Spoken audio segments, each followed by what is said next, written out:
Whalawhia tu hane te walatala tutupu he lau taong ni wegelat mea hane. Ko reiloi whaingo leo ke taha tangata awhava mai ke he motu ni kua ase whakarutukia ke whale telewhenonga Matawai Resort ke pūri he ponga fua. Ko tangata tāne fōfua ke limu fulu e tau mai he motu ko Niusilani. Hako i loko i o tangata mai Niusilani kua ngahua kau whalataha mai komisena taulunga Niusilani ke whai whakatokanga ke mai ke liwa ki ai hana senu ki Niusilani. Ko mai ke ngahua whalataha mai i tini kau tā wakalele Plenis Travel ke uta i ke ahi niawhi nā kei mai ke whakailoa hana ingoa pa ke hawala tala fōki hangau ia ke he nanini kua tupu ato whakailoa atu ke hana tamunga whawa kai pe he mai whahingo leo leo o whakatali atu e lo tōru he mga honei ke whalata kumkumianga mai he coroner i Niusilani hangau ke mana ni kua tupu mwe lahi whakawho. Ko e tau ole mai whai malolo hila ki he tau tangata he motu ki tukutuku hi whewhakaonga he hila hakua lali i ke tau si mai whakamaumau e tahi nisini fōki ke he whale hila. Ko whai malolo hila ne hai ai whai e nisini tāwili malolo hila ne ko whangahua i ke lata mo e malolo hila he motu. Kai pe he mai e takitaki ko spiro he tutu ko e tahani e nisini ne whakangahua i ke uafuru e tula he aho tā whoke e nisini ka whakamui ka eke kua lai maha ke whakaonga ko e nisini ke tulua ki mpalitua ki ai si ko e nisini ke wha ko tā mai si ke mai ke whaingahua ki ai he mole atu e ua si oli mufuru e tula he whakaonga i ka koe le kua he mga honei ha koe ua e nisini ne kua nā ke ngahua hua mo ua ni ne toi ke langu ki ai ka venga ke tā vili hila he motu koe ka kanu hai a pōke ne kua whiwhili whalu ngaho ke tā masi ai hila he motu ke nā kai whakaonga i nisini ke waki. Pese ia kua mana ke hoko mai e taha insinia mai he golf and hammer he ahi niawhi ke ngahua i mtakau ngahua hila ke whakamaumau whalata wala ke mai ke whakaonga i moi whakangahua e insini ke tuluaki. Talahau e Mr. Tutu tali mai whakailoa i ke tangata he motu ke langmatai ki tuku he whakaonga he hila kua fuapua ua furu kilowatts ne ko mai ke whakahau mai. Mai whakatai ai ke he malolo hila ne kua whakaonga i he taha i maanga tose. Koe whakiseanga ne he talahau ia. Kua mai ke he whaingahua. Moi to tangata he motu ke kauwhalataha ki tuku hefo e tau malolo hila ne kua whakaonga. Te whakatumauanga ia pōki hala tōle tō whakaohoho. Ke leveki atu ke hila tō mai ke ai ke maumau pōpito i nisini he whahingahua.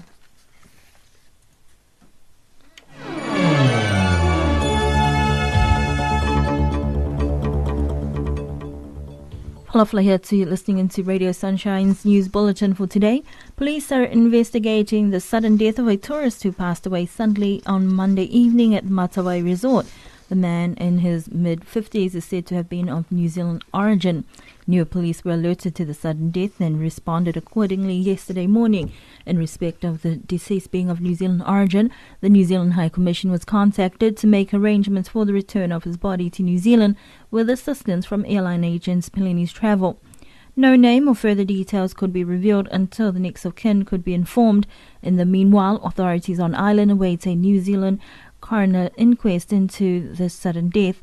The body was returned to New Zealand on yesterday's flight. Energy conservation has been the focus of messages for the public over the past week, while the powerhouse works to get a third engine online. Niue Power has 4 engines that are operated at certain intervals to supply power to the whole island. General Manager Spiro Hetutu says that normally one engine works 24 hours, another engine set to come on when the demand is high or at peak. A third engine is on standby, and the 4th engine has been shut down for maintenance for 250 hours servicing. However, at the moment there are only 2 engines that are operational, while 2 are down, putting some strain on the load that they can handle. At times, power has also been turned off at strategic points to avoid having to use the 2nd engine. An engineer from Golf and Hammer arrived yesterday to work with Niue Power staff to work on the alternator and get a 3rd engine working. Mr. Tutu says since the message was relayed to the public, there have been some savings of about 20 kilowatts. That is an equivalent to power used by a small village. So he says this goes to show that people can come together and save power. The urge to conserve power will be ongoing until a 3rd engine is online to help ease the load and minimize any more power cuts. Now looking at our news stories from the region, former New York Mayor Michael Bloomberg is in his new UN job that said that cities hold the key to confronting climate change because they account for 75% of the heat-trapping gases, and their mayors have executive powers to reduce emissions.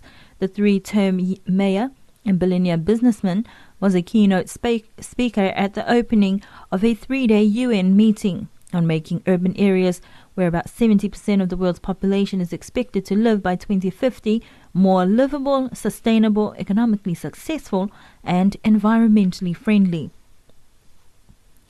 The antiretroviral treatment for HIV or AIDS is not working for some patients. This was highlighted at the discussion on treatment failures between Papua New Guinea's National AIDS Council and its development partners. The executive director of I Get Hope, Annie McPherson, said 4 people on ART died recently. I Get Hope hosted the first forum in Port Moresby with the donors and development partners, National Network for People Living with HIV, and United Nations AIDS. The forum was to look at issues and challenges that people living with HIV in the country were facing and to find solutions and real actions to address them. She said people receiving treatment had said that there was still failure in some areas where there was not enough counseling, quality care for people living with HIV having dropped significantly, and the barrier between them, the health workers, doctors and nurses, was still existing. After long discussions, UN AIDS Country Director Stephen Krauss ended the forum with immediate action plans to address some of the issues raised. A delegation from Tonga is arriving in American Samoa to explore trade opportunities.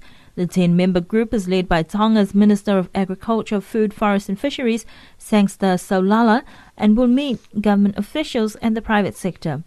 The Director of Commerce, Kaniseli Lafaele, says it is an exploratory visit with a view towards establishing bilateral trade relations with American Samoa, similar to what the territory has with Samoa. Tonga already sends regular shipments of food to be sold at the Tongan Government Centre at Tafuna, which is sited on land the American Samoa government swapped for a piece of land in the Tongan capital, Nuku'alofa. Special agriculture business leases are nothing but a scam used by logging companies and will be outlawed immediately, Papua New Guinea Prime Minister Peter O'Neill says. He told a radio talkback show that the logging companies and certain individuals in government were preying on the innocent and unassuming people in rural areas. He responded to calls from around the country on the FM 100 talkback show complaining about SABLs and the damage they were doing.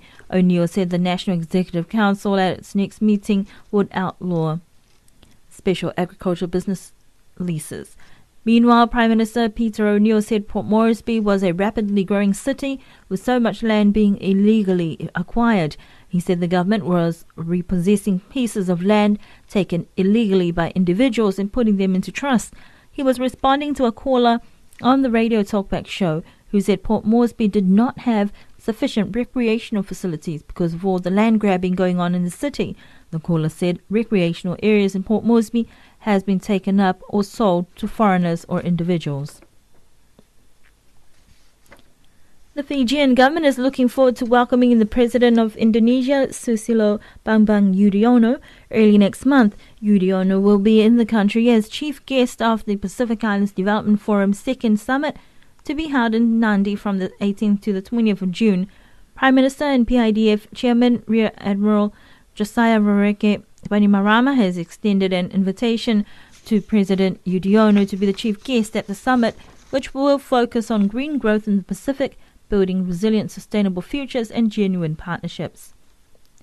President Yudhoyono's address to the PIDF will provide the Pacific with a rare opportunity to discuss a global report on global partnerships in trying to eradicate poverty through sustainable development. The global report, chaired by President Yudhoyono and 2 other world leaders, Liberian President Ellen Johnson Sirleaf and United Kingdom Prime Minister David Cameron, includes the world's development agenda beyond 2015. The summit will be the second to be held in Fiji, following the formation of the regional group last year. Transparency Solomon Islands has heard allegations that the new biometric registration system designed to reduce election fraud is being abused by candidates. The group is calling on the government to make it illegal for anyone to buy or collect voter registration cards. Transparency Chief Executive Daniel Whenua has received reports of one candidate buying official voter registration cards and exchanging them for his own supporter cards. He then intends to return the official cards to voters with a cash incentive to vote his way. But Solomon Islands Chief Electoral Officer Polycarp Haununu argues that there is no guarantee that buying votes yields results, given there is no way of knowing which candidate a voter chose. Haununu says he has not yet received any formal complaint against candidates buying voter registration cards. He says the Electoral Commission and police will only be able to investigate the allegations if a formal complaint is made. And those are our news stories from the region, as well as our local news bulletin here on Radio Sunshine for today.